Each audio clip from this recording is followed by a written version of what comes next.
Hello viewers, আজকে আপনাদেরকে একটা ওয়েট মেশিনের সমস্যা দেখাবো। এর সমস্যা হচ্ছে যে চালু হচ্ছে না। তো এই কি কারণ এবং কিসের জন্য হচ্ছে না, চলুন আমরা দেখি একবার। এখানে একটি সুইচ আছে, এই সুইচটি আমরা আগে দেখব। অফ আছে যেহেতু, আমরা চালু করে দেখি একবার। দেখুন চালু করেছি, কিন্তু ডিসপ্লেতে কোনো ডিসপ্লে লাইট দেখাচ্ছে না। তো এই জন্য কি সমস্যা হতে পারে, এই সুইচটি খারাপ হলেও এরকম সমস্যা আসতে পারে, এগুলো আপনারা দেখবেন। আর একটি কারণ হচ্ছে, যদি আপনার এই ট্রান্সফরমার কিংবা ব্যাটারির সমস্যা থাকে, সেক্ষেত্রে এই সমস্যা আসতে পারে। এই জন্য আমরা আগে এসির যে লাইনটি, এটা আমরা দিয়ে দেখব যে আমাদের ট্রান্সফরমারটা ঠিক আছে কিনা। দেখুন এলইডি লাইট চলে এসেছে, তো ট্রান্সফরমারটি ওকে আছে। এবং আমরা এগুলো ভিতরে একবার গিয়ে দেখব যে এর ইন্টারনালি কি সমস্যা, সমস্ত কিছু দেখাবো। চলুন দেখে আসি।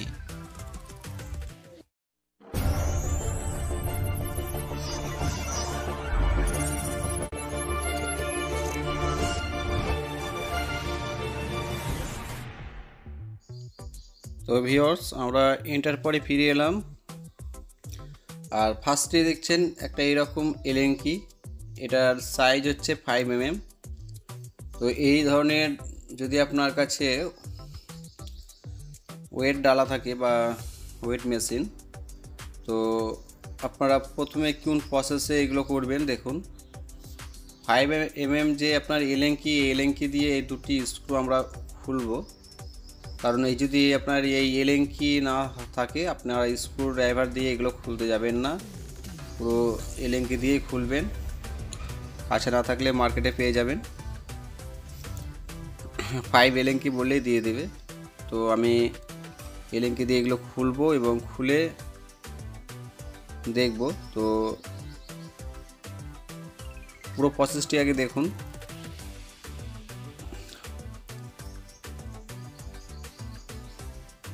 আর এই নিচের দিকে 4টি স্ক্রু থাকে, ওই স্ক্রুগুলোকে আমি আগেই খুলে রেখেছি।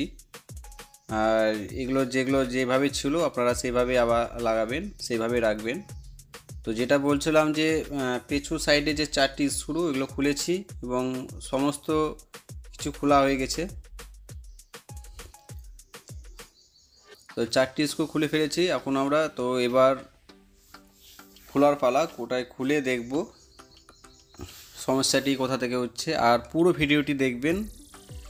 ভিডিওতে ভালো লাগলে অবশ্যই একটি লাইক করবেন, চ্যানেলটি সাবস্ক্রাইব করবেন, আর পাশে বেল আইকনটি অন করে রাখবেন সবার আগে নোটিফিকেশান পাওয়ার জন্য। তো আমি যে ফার্স্টে দেখছেন এই জ্যাকগুলো, এগুলো আমি প্রত্যেকটি জ্যাক স্টেপ বাই স্টেপ খুলে নেব। এবং খোলার পরে আমরা দেখব সুইচের সমস্যা না ব্যাটারি ঠিক আছে কি না আছে, এগুলো প্রত্যেকটা জিনিস আমরা দেখব।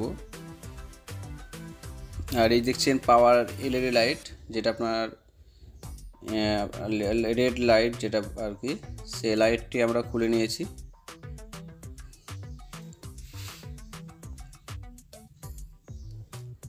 তো দেখুন আমার এখানে যে দেখছেন এটা ডিসপ্লের তার আর কি, তারটি আপনার কেটেছিল, এগুলো সব টেপ মেরে রেডি হয়ে আছে, এগুলো কোনো সমস্যা নয়। মেন সমস্যা যে এগুলো দেখবো আমরা, যে সুইচটি আছে ভালো আছে না খারাপ, আগে এগুলো দেখব। যদি এটা ভালো থাকে তো ব্যাটারি দেখব। আর ব্যাটারি লাইনটা একবার দেখাচ্ছি, খেয়াল করুন। তো এই হচ্ছে ব্যাটারি লাইন, আর দুটো লাইন আপনারা দেখালাম।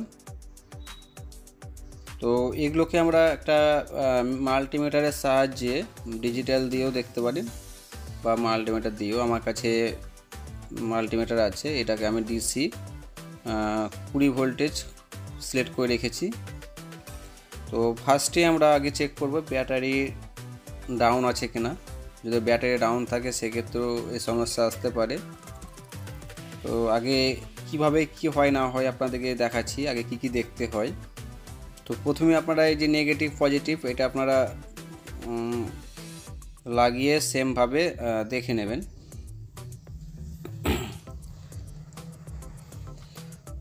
তো তো ভিউয়ার্স দেখতেই পাচ্ছেন আমি একটা মিটারের দুটো তার নিয়ে দুটো যে কর্ড আছে কর্ডের মাধ্যমে আমি এগুলোকে দেখাচ্ছি। যদিও এটা 6 ভোল্টের ব্যাটারি, তো 6 ভোল্ট বেশি দেখাবে। দেখুন 6.54। তো ব্যাটারির ভোল্টেজ ওকে আছে, এরপরেও এটা আমার অন হচ্ছে না। তাহলে একবার সুইচটা একবার দেখে নেব। তো এই জন্য আমরা যে ব্যাটারির লাইন, সেই লাইনটি দেখার পরে যে সুইচের যে ওয়্যার এইখানে এসেছে, দেখুন যে সবুজ আর সাদা রঙের তারটি আছে, এইখানে আমরা মিটারটাকে বাজার রেঞ্জে করে রাখবো। কারণ সুইচটি যদি ভালো থাকে সেক্ষেত্রে একটা ডিপ সাউন্ড দেবে আর মিটারেও শো করবে। তো আমরা দেখুন কোন প্রসেসে এটাকে চেক করছি। তো আপনারা এইভাবে ধরে একটু লাগাবেন। আমার একটু অসুবিধা হচ্ছে, মোবাইলটা নিয়ে আছি এক হাতে, সেই জন্য।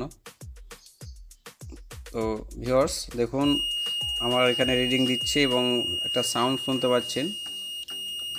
তো এই যে সাউন্ডটি শুনতে পাচ্ছেন তার মানে এই লাইনটি পুরো প্রসেস ওকে আছে। এরপরে আমাদের এই যে বোর্ডের দেখাচ্ছি কি কি জিনিস খারাপ হলে এরকম হয়। তো ব্যাটারি মেরে সব ওকে। এখন দেখুন এই প্রথমেই দেখাচ্ছি এই যে লাইনটি এসেছে, এখানের এর পাশে যে আইসিটি আছে, এই আইসিটি খারাপ হলেও হয় বা এই ক্যাপাসিটার। আর এখানে দেখছেন একটা কালো রঙের ট্রান্সটার আছে, এই ট্রান্সটারগুলো খারাপ হলে হয়। তো আমরা চলুন একবার দেখব। তো আগে ফার্স্টে আমরা একটা ট্রান্সটার দেখাচ্ছি। আপনারা এই সমস্যা যদি হয় তো আগে আপনারা এই ট্রান্সটারটা চেক করে দেখবেন।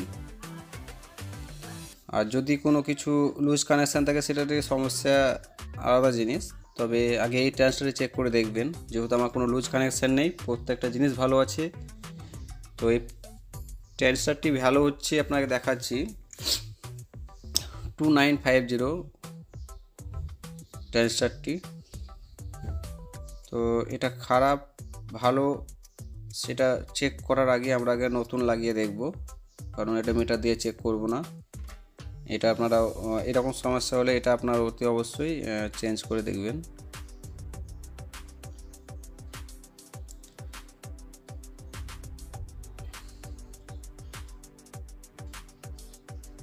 তবে এটা চেঞ্জ করার আগে আপনারা পুরো ব্যাটারির কানেকশানটি ডিসকানেক্ট করে নেবেন, না তো আপনার ফায়ারিং হয়ে যেতে পারে বা অন্যান্য পার্টস নষ্ট হয়ে যেতে পারে। অতি অবশ্যই ব্যাটারি কানেকশান অফ করে রাখবেন কিংবা সুইচটা বন্ধ করবেন। তো দেখুন 2950। এবার যদি আপনারা এই ট্রান্সটার না পেয়ে থাকেন, এই ক্ষেত্রে আমি একটা আপনাদেরকে সামনে দিয়ে দিয়েছি, যে ছবিটা দিয়েছি দেখুন 78L05। তো এই যদি ট্রান্সটারটা আপনার না পেয়ে থাকেন তো সেই মার্কেটে আপনি 78L05 এই ট্রান্সটারটি আপনারা ইউজ করবেন, বা এটা লাগালেও আপনার এই সমস্যাটি মিটে যাবে। মানে সেম ট্রান্সটার আর কি। 2950 না পেলে আপনি এটা লাগাবেন। এটা আপনাদেরকে একটা গুরুত্বপূর্ণ জিনিস দেখালাম। যদি আপনারা সেম না পান তার পরিবর্তে কোন ট্রান্সটার দেওয়া যাবে সেটাও আপনাদের বললাম। তো ভিউয়ার্স আমি একটা নতুন ট্রান্সটার নিয়ে নিয়েছি, দেখুন 78L05, এটাকে আমরা লাগাবো। আর এরকম আরও ভালো ভালো ভিডিও টিভি ইলেকট্রনিক্সের প্রত্যেকটি জিনিস আমরা এই চ্যানেলে পেয়ে যাবেন। তাই অতি অবশ্যই চ্যানেলটি সাবস্ক্রাইব করে রাখবেন আপনারা পরবর্তী ভিডিওগুলি মিস না হওয়ার জন্য। তো আমরা এই জিনিসটি ডাইরেক্ট সেমভাবে লাগিয়ে দেব, ঠিক পজিশানে যেখানে যেইভাবে লাগানো ছিল আপনারা খোলার সময় সেইভাবে খুলে আবার ঠিক সেমভাবে লাগাবেন।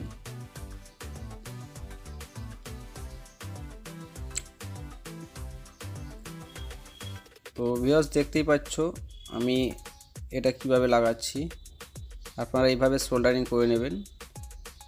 আর এই যে তিনটি লেগ আছে, এই লেগের মাঝে কোনো কিছু শর্ট না হয়ে যায় সেই দিক থেকে একটু সাবধানে দেখবেন, বা শর্ট থাকলে এটা আপনারা চেক করে আগে দেখে।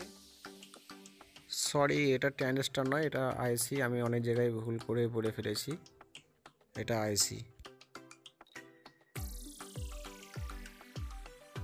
লাগানোর পরে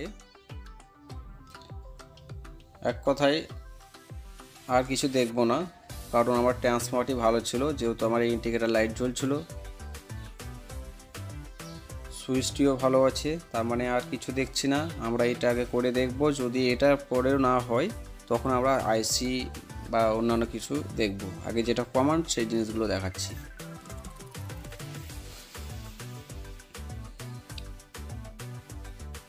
ভিডিওতে তোমরা অতি অবশ্যই লাইক করে দিবে, আমি বড়দেরকে বলছি অতি অবশ্যই লাইক করে দেবেন, কারণ আমরা আপনাদেরকে ভিডিওটি দিয়ে এটাই জানতে চাইছি যে আপনারা ভিডিওটি দেখে আপনাদের ভালো লেগেছে কি লাগেনি।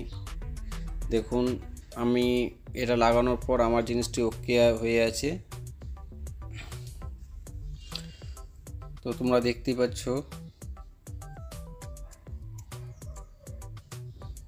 তো আমি ওয়েট মেশিনের যে লোড সেলটি ওকে আছে, তো আমরা এগুলোকে ফিটিং করে একবার জিনিসটি ভালোভাবে চেক করব।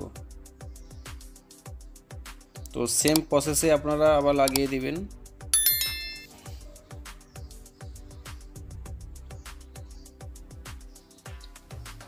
দেখুন আমি ঠিক যেভাবে ছিল সেইভাবে লাগাচ্ছি, আমি যতদূর পাচ্ছি আপনাদেরকে দেখাচ্ছি।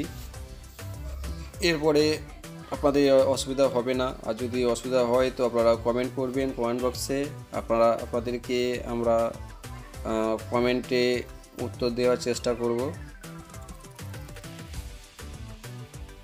তারপরে যে এলেঙ্কি ছিল, এই এলেঙ্কি দিয়ে আমরা এগুলোকে একটা টাইট করে লাগিয়ে নেব। আর এই যে নিচের স্ক্রু, সেই স্ক্রুগুলোকে আমরা একটা একটা করে লাগিয়ে নেব। তো আমার 3টি স্ক্রু লাগা হয়ে গেছে, আরেকটি স্ক্রু আমি পরে লাগিয়ে নেব, খুঁজে পাচ্ছি না। তো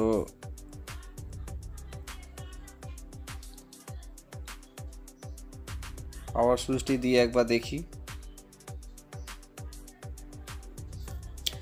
দেখুন আপনার যেমন স্টার্টিং হয় সেইভাবে দেখাচ্ছে, আর কোনো সমস্যা দেখতে পাচ্ছি না। তো পাওয়ার ইন্ডিকেটর লাইট জ্বলছে, চার্জিংও নিচ্ছে, তো problem is solve, set is okay. এরকম ভিডিও ভালো লাগলে অতি অবশ্যই লাইক শেয়ার সাবস্ক্রাইব করবেন। সবাই ভালো থাকবেন। Thanks for watching. ধন্যবাদ।